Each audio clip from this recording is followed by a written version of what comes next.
Just leave. Go away. The person yelled angrily. Stand still outside, you silly, useless old lady. I'm feeling really cold. Can you please open the door? The next morning, my son's wife was found outside, feeling very cold. My name is Lucy. I'm 60 years old and I take care of the house. My husband died a few years ago. Now my son Tom, his wife Mary, and my grandson Alan live with me. We came together after my husband passed away, but I tried to give them space so I wouldn't bother them. They thought it would be too much if we were too close all the time, so they made changes to the house for more privacy. Mary is friendly and likes to spend time with her friends. Maybe it was better for us to not see each other often. Alan, my grandson, is in 4th grade. Sometimes I look after him when Mary goes out. He's really cute. Tom works at night, so we don't see each other much. He and Mary never argued, and they went out together sometimes. So I thought everything was fine with their marriage. Mary has lots of friends and throws parties at our house often. She stays close with her mom friends from Alex's school, and they all come over on Fridays for a party. These parties bothered me a lot. They started in the evening and went late into the night with loud noise and people drinking. Sometimes the husbands of Mary's friends would get drunk too. They didn't care if Alan got tired or hungry, so he'd often come to my room when he was bored. Once someone got hurt and an ambulance had to come because they fell into broken glass. Another time, a fight got so bad that they almost called the police. It was always me who had to calm Alan down and say sorry to the neighbors the next day for the trouble. Mary liked having these parties and didn't want them to stop. I thought about talking to Tom about it, but since he worked at night on Fridays, he never saw what was happening, and I didn't feel comfortable bringing it up with him. I once told Mary how worried I was about Alan. I'm concerned about all the chaos on Fridays. I don't want any emergencies. It's not good for Alan.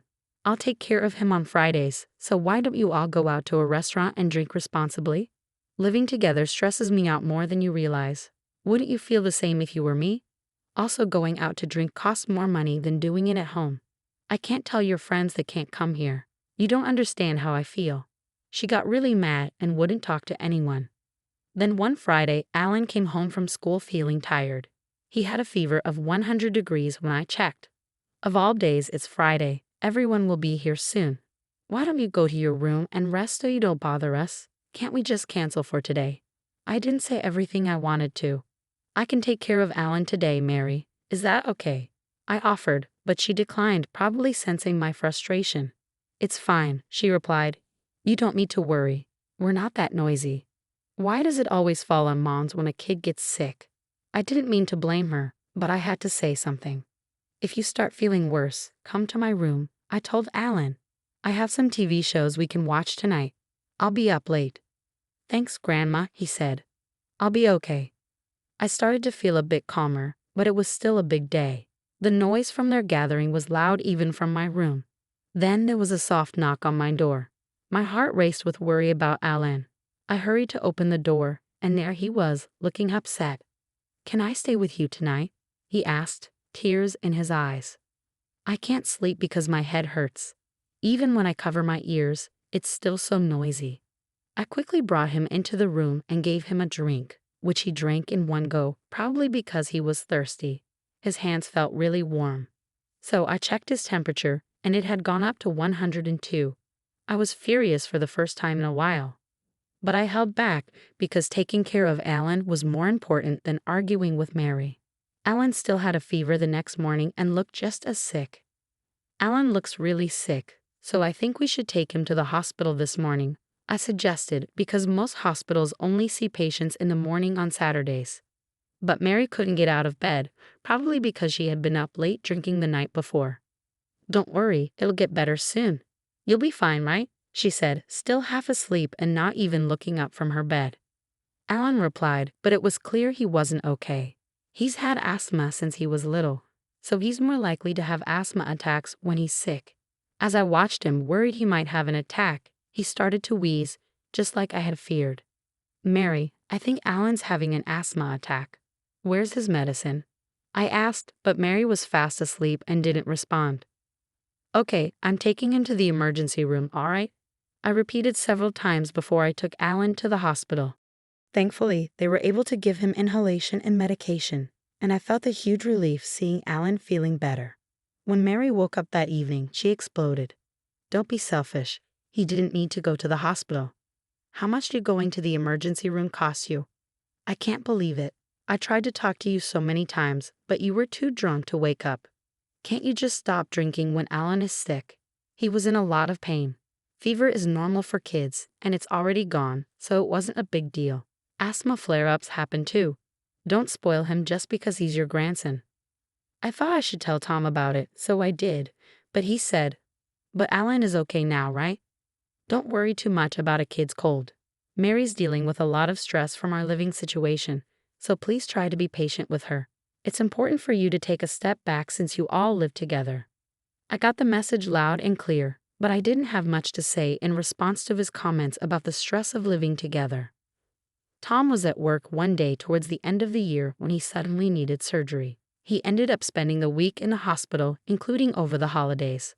I'm thinking about spending this New Year's holiday at my parents' house for the first time in a while, Mary mentioned one day.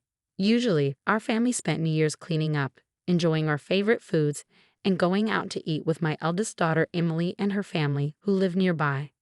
I knew there was some distance between Mary and her parents, so I wondered what had changed. But if she could feel refreshed at her parents' place, that would be great for me. And I knew it would make Alan happy to spend time with his loving relatives. That sounds wonderful. Are you going to bring Alan with you? I'm sure your parents would be thrilled to see him. I'll bring him along while I'm there. Can you keep an eye on Tom?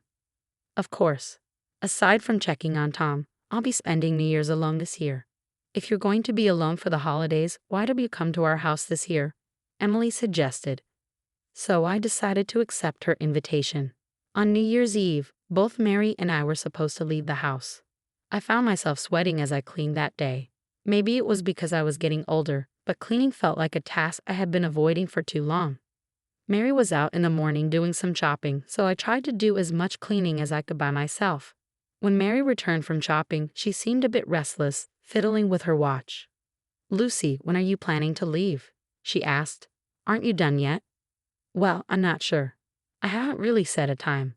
I've done quite a bit, but I might not finish everything now. What about you? When are you planning to leave?" "If you go first, I'll make sure all the doors are locked and everything before I leave." I was sweating a lot from all the cleaning and had only thin clothes on. So when I got thrown out into the yard, I felt really cold and shivery, especially with the snow falling. "Mary, let me back in. I haven't had a chance to change my clothes. I'm freezing out here. Why are you taking so long? Just go already." My coat had been thrown out with my belongings, so I put it over my sweaty t-shirt for some extra warmth. I couldn't get back into the house because both the front door and the kitchen door were locked. I called out to Mary for a while, but she didn't answer, so I gave up. With no other choice, I decided to take a train to Emily's house. When I arrived, Emily was surprised to see me in such light clothes. "What's wrong? Why are you dressed like that?" she asked with concern. "Come inside quickly. You'll catch a cold. Have you seen Bob? He was worried about you because of the snow, so he went to pick you up. He said he texted you." It was only then that I realized I had left my phone at home. Emily's son, Bob, is a college student, and I felt bad because he had driven all the way there to pick me up, and we missed each other. Emily texted Bob to let him know that I had arrived by train. That's when Bob shared something shocking with us. "I tried calling you several times, but you never answered. Then I heard a phone ringing from inside the house. I thought you might be sick, so I went in. Strangely, the front door was unlocked. I found your phone in the living room, but when I heard noises from upstairs, I got worried and went to check it out." "It makes sense for Bob to be concerned, especially with the unlocked door," I commented. "Then I saw Mary and some man I didn't know hovering in the bedroom," Bob added. "What? But Mary was supposed to be at her parents' house with Ellen," I exclaimed, surprised by the unexpected revelation. I was stunned and stood still for a moment. Suddenly, they leaped off the balcony and disappeared into the yard, covered in a comforter. I ran after them and searched the yard, but they were gone. "They had escaped. You let them get away?" Emily asked incredulously. "I don't think they got hurt. There were bushes and snow on the ground," I explained. I locked the second-floor door and was about to leave when I heard a noise from the next room and found Alan. "Alan was small enough to hide behind Bob," Emily remarked. I'm sorry, my mom told me not to leave my room until after the new year. Alan was in his room surrounded by snacks and juice. I brought Alan here because I thought he'd have more fun and be more comfortable, Mary explained. I made sure to lock the front door. The spare key is under the flower pot. I'm glad nothing has changed since I was a kid. You did a good job of locking the door, Mom. It's time to talk to Tom about the future. Let's play some games, Alan. The two happily left the room. I'm not interested in Mary's affair right now. They can work it out on their own, but I can't forget what she did to Alan, I muttered. We spent the night relaxing with Emily and the others because it was already late. The next morning, Emily, Bob, and I returned home. We decided to leave Alan with Emily's husband. When we arrived home, we saw Mary standing at the front door. She was barefoot, trembling, and wrapped in a comforter. Aha, there you are. You locked me out, she exclaimed. Mary shivered in the cold, her teeth chattering as we went into the house to warm up. At that moment, I couldn't even bring myself to speak to her. But eventually, once Mary had stopped shivering, I decided to break the silence. I heard from Bob. Who were you with on the second floor? I asked. What are you talking about? You must have the wrong idea, Mary replied defensively. And Bob, what were you doing breaking into someone's house? Why didn't you use the intercom? I added. I noticed a pair of men's shoes near the entrance, but are those Tom's? Let me go ask him, I said.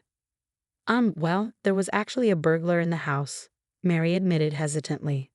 I was about to explode with anger when something surprising happened.